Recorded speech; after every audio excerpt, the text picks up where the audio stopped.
There's something you need to hear, and it might sting at first.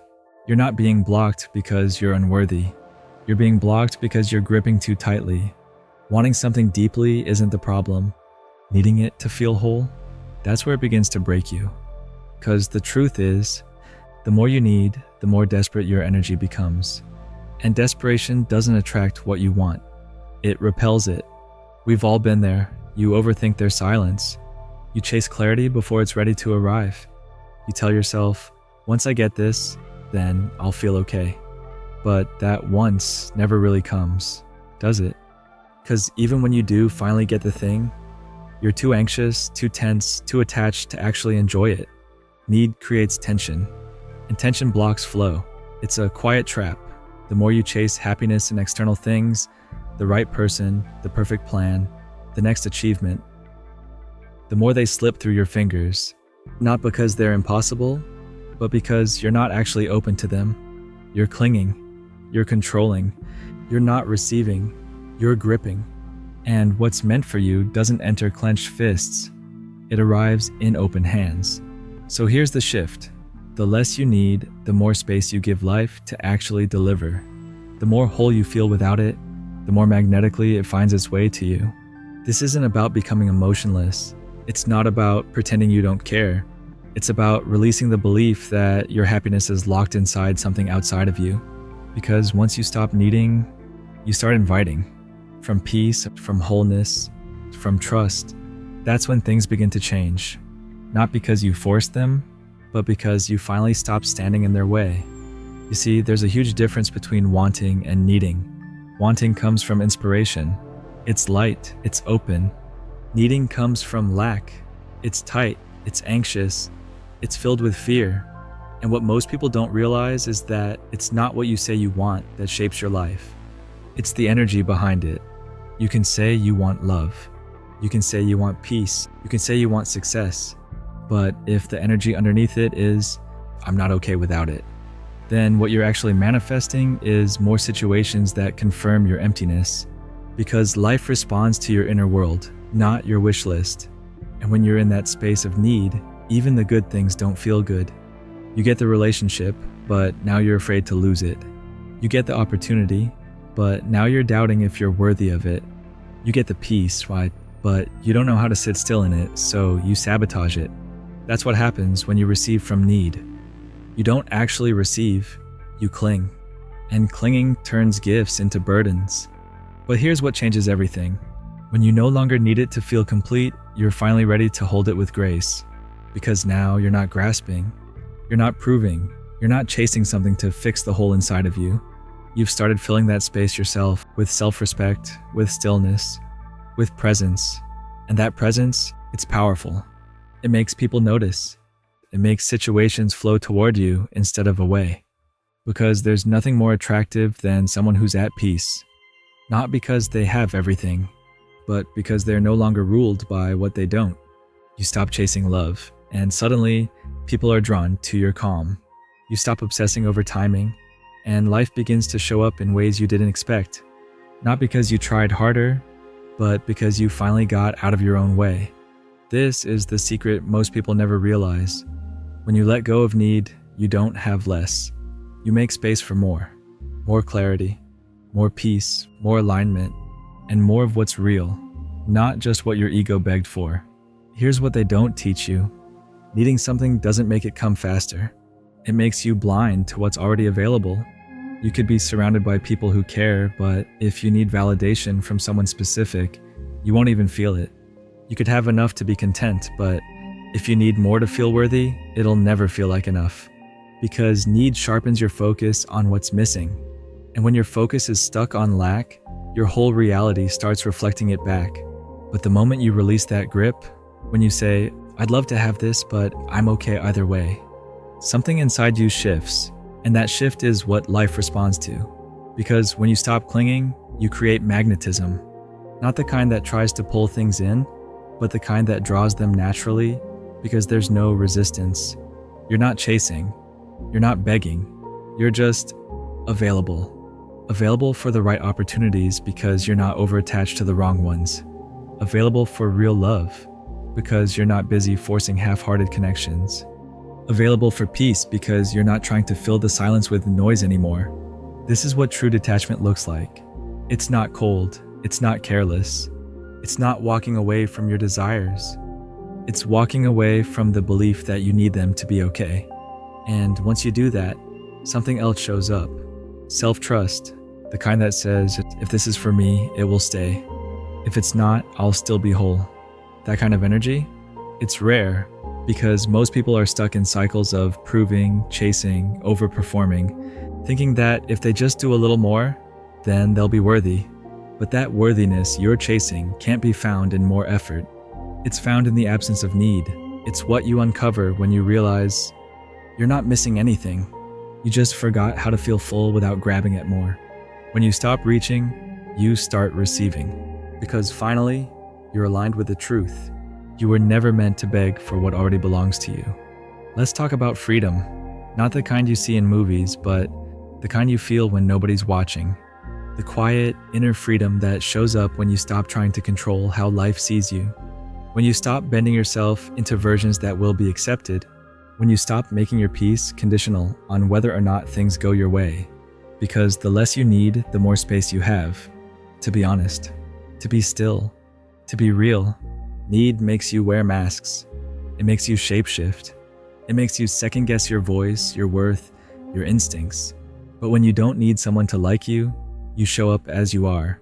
When you don't need to be understood, you stop over-explaining. When you don't need constant results, you start enjoying the process again. And the irony? That's when people notice you more. That's when things fall into place easier. That's when opportunities start aligning without you chasing them down. Because you're finally in your energy, not a borrowed one, not a performative one, not an anxious, overreaching one, but your actual presence, calm, steady, grounded. And when you operate from that place, you become magnetic in a way that trying could never replicate. You stop grabbing, you start receiving. You stop waiting for life to prove your worth, and you begin to embody it, quietly, naturally, without effort. This doesn't mean you let go of all ambition. It means you stop building your identity on what you achieve. You stop tying your self-love to what shows up outside of you. And you realize everything you've ever tried to get from the world was meant to be built within you first. Validation, peace, joy, love. You don't need to chase them. You just need to remove the blocks that told you they live somewhere outside of you. And when you start living from that place, where needing is replaced with trusting, and chasing is replaced with allowing dash, life starts to look different. You no longer fear silence. You no longer rush the process. You no longer panic when things slow down. Because you've learned something most people never do. You're already whole. And from wholeness, everything good begins. Think about how many choices you've made from a place of need. Not because it felt aligned, but because you were scared nothing better would come. You held on to friendships that drained you. You said yes when your body was screaming no. You tolerated half effort because part of you believed half was all you could get. That's the cost of need. It lowers your standards without you even realizing it. It convinces you that settling is smart, that being quiet is safe, that shrinking yourself is necessary just to survive. But here's the truth. The less you need, the higher your standards rise, not out of ego, but out of clarity. You start recognizing the difference between what your heart truly desires and what your fear was willing to accept. When you let go of need, you no longer chase connections that don't feel mutual. You don't cling to titles, roles, or labels to feel valuable. You don't overextend just to be chosen. Instead, you become the chooser, not in a superior way, but in a deeply self-respecting way. You start choosing what matches your peace, your values, your vision, not what temporarily soothes your insecurity. And that's when everything starts to shift, not outside of you first, but within. You walk into a room differently. You speak with a quiet certainty. You stop needing every conversation to lead somewhere. You stop forcing closure. You stop trying to convince anyone of your worth, because you're already living from it. And in that space, the space beyond need, you make room for the things that were meant for you all along. Not because you begged for them, but because you finally created enough stillness for them to recognize you. Stillness is not emptiness, it's invitation. It's what happens when you trust that you no longer have to fill every gap with effort or every silence with strategy. You just have to be ready. Not hungry, not desperate, just present. Here's something most people miss. Life will test you to see if you're still operating from need or from trust. It's subtle. It'll show up as silence when you want answers, as space when you want closeness, as a delay when you feel ready to receive. And in those moments, the old you might panic.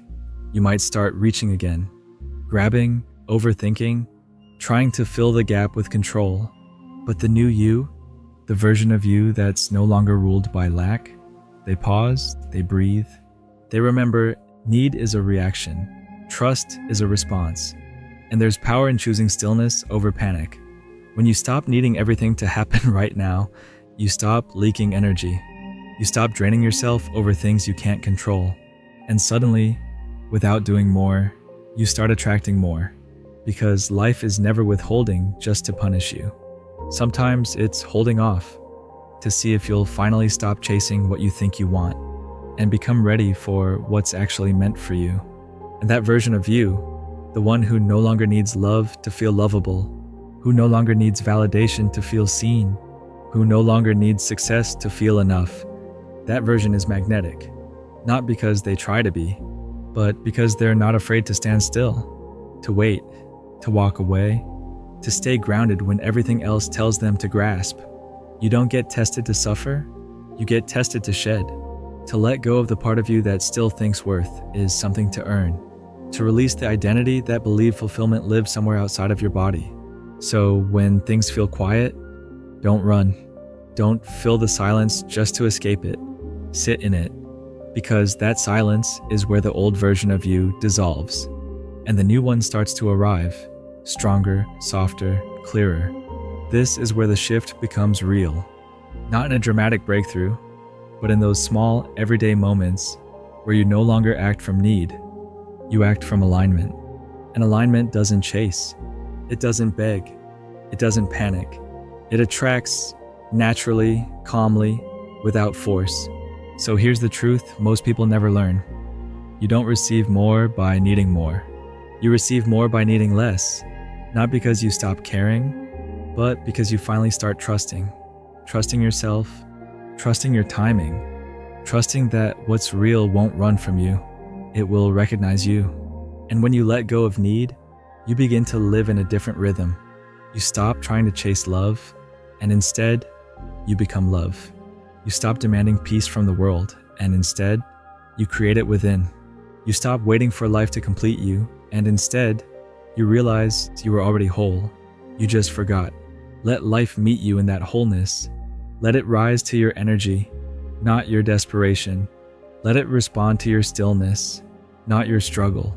If this message resonated with something real in you, if it helped you loosen your grip or breathe a little softer, then like this video so it can reach someone else who might need it too. Subscribe if you want more moments like this, calm, grounded, honest truths that bring you back to yourself. And if you made it to the end, comment the word enough below. Just that one word. Because you are, with or without the thing, with or without the outcome.